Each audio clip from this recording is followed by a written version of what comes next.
नमस्ते दोस्तों। आज हम समझेंगे बायोलॉजी का एक बहुत ही इंपॉर्टेंट और स्कोरिंग टॉपिक, लैक ओपेरॉन। ये सवाल नीट में, बोर्ड एग्जाम्स में हर जगह आता है। सोचिए, ई कोलाई एक छोटा सा बैक्टीरियम है, लेकिन उसके पास भी दिमाग जैसा एक स्विच सिस्टम है। जब खाने में लैक्टोज हो तब उसके एंजाइम्स बनते हैं, और जब लैक्टोज ना हो तो प्रोडक्शन तुरंत बंद। बिल्कुल एक स्मार्ट फैक्ट्री की तरह। चलिए इसे बिल्कुल बेसिक से स्टेप बाय स्टेप समझते हैं।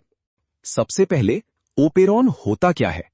ओपेरॉन जीन्स का एक ऐसा ग्रुप है जो डीएनए पर एक साथ साइड बाय साइड रहते हैं और जिनका कंट्रोल एक ही प्रमोटर और एक ही ऑपरेटर से होता है।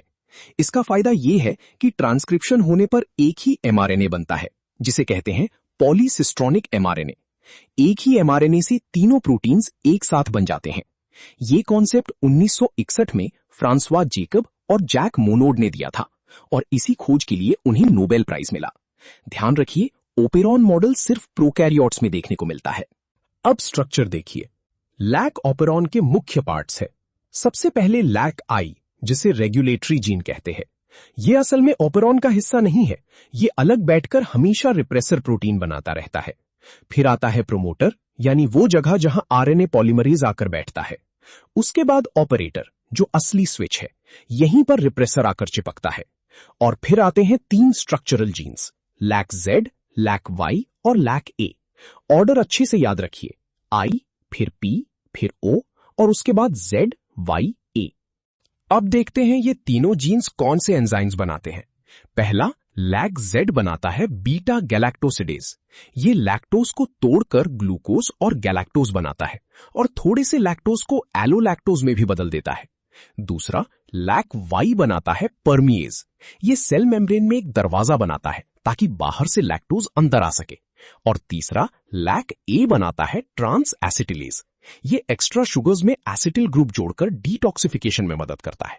ट्रिक याद रखिए, जेड तोड़ता है, वाई अंदर लाता है और ए सफाई करता है। अब सबसे जरूरी पार्ट, जब लैक्टोज मौजूद ही नहीं है तब क्या होता है? लैक आई जीन लगातार रिप्रेसर प्रोटीन बना रहा है। ये रिप्रेसर जाकर सीधे ऑपरेटर पर बैठ जाता है, बिल्कुल एक ताले की तरह। अब आरएनए पॉलीमरेज प्रमोटर पर तो आ जाता है, लेकिन आगे बढ़ नहीं पाता क्योंकि रास्ता ब्लॉक्ड है। ट्रांसक्रिप्शन नहीं होगा, एमआरएनए नहीं बनेगा, एंजाइम्स नहीं बनेंगे। इसे कहते हैं नेगेटिव रेगुलेशन, यानी लैक ओपेरॉन बाय डिफॉल्ट बंद रहता है। सेल अपनी एनर्जी बेकार में वेस्ट नहीं करती। अब लैक्टोज सेल के अंदर आता है, लेकिन यहां एक ट्विस्ट है। लैक्टोज खुद रिप्रेसर को नहीं हटाता। पहले से मौजूद थोड़े से बीटा गैलेक्टोसाइडेज एंजाइम की मदद से लैक्टोज बदल जाता है एलोलैक्टोज में, और यही एलोलैक्टोज असली इंड्यूसर है।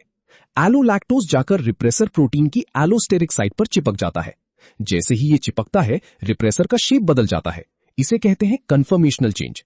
अब उसका डीएनए बाइंडिंग वाला हिस्सा ऑपरेटर पर फिट ही नहीं होता और रिप्रेसर डीएनए से गिर जाता है। ताला खुल गया। ऑपरेटर अब खाली है।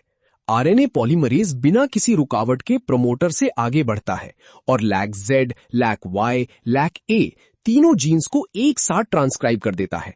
बनता है एक पॉलीसिस्ट्रॉनिक एमआरएनए और उससे बनते हैं तीनों एंजाइम्स। अब परमिएज और ज्यादा लैक्टोज अंदर लाता है, बीटा गैलेक्टोसाइडेज और ज्यादा एलोलैक्टोज बनाता है। ये है पॉजिटिव फीडबैक। लेकिन ध्यान दीजिए, जैसे ही लैक्टोज खत्म होगा, एलोलैक्टोज भी खत्म। रिप्रेसर फिर से एक्टिव होकर ऑपरेटर पर बैठ जाएगा और ओपेरॉन बंद। इसीलिए इसे इंड्यूसिबल सिस्टम कहते हैं। अब असली सवाल, अगर ग्लूकोज और लैक्टोज दोनों मौजूद हों तब क्या होगा? बैक्टीरिया हमेशा ग्लूकोज को प्रेफर करता है क्योंकि ग्लूकोज तोड़ना आसान है और सस्ता है। इसे कहते हैं कैटाबोलाइट रिप्रेशन या ग्लूकोज इफेक्ट। यहां पर काम करता है एक छोटा सा मॉलिक्यूल, साइक्लिक एएमपी यानी सीएएमपी। रूल याद रखिए, ग्लूकोज ज्यादा तो सीएएमपी कम और ग्लूकोज कम तो सीएएमपी ज्यादा। ये एक इनवर्स रिलेशनशिप है। अब आता है सीएपी, कैटाबोलाइट एक्टिवेटर प्रोटीन, जिसे सीआरपी भी कहते हैं। सीएपी अकेले कुछ नहीं कर सकता। जब सीएएमपी ज्यादा होता है तब सीएएमपी जाकर सीएपी से जुड़ता है और बनता है सीएएमपी सीएपी कॉम्प्लेक्स।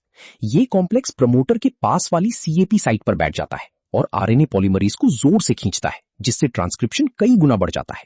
यही है पॉजिटिव रेगुलेशन। सीएपी एक बूस्टर है, एक एक्सेलरेटर है। अब चारों कंडीशंस एक साथ देख लीजिए। पहला केस, ग्लूकोज है, लैक्टोज नहीं। रिप्रेसर ऑपरेटर पर बैठा है, ओपेरॉन पूरी तरह ऑफ।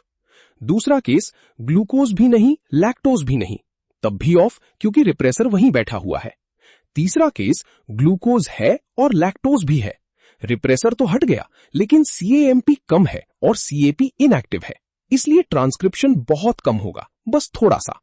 और चौथा केस, ग्लूकोज नहीं, सिर्फ लैक्टोज है, रिप्रेसर हट गया, CAMP high, CAP active, operon full speed on, maximum expression.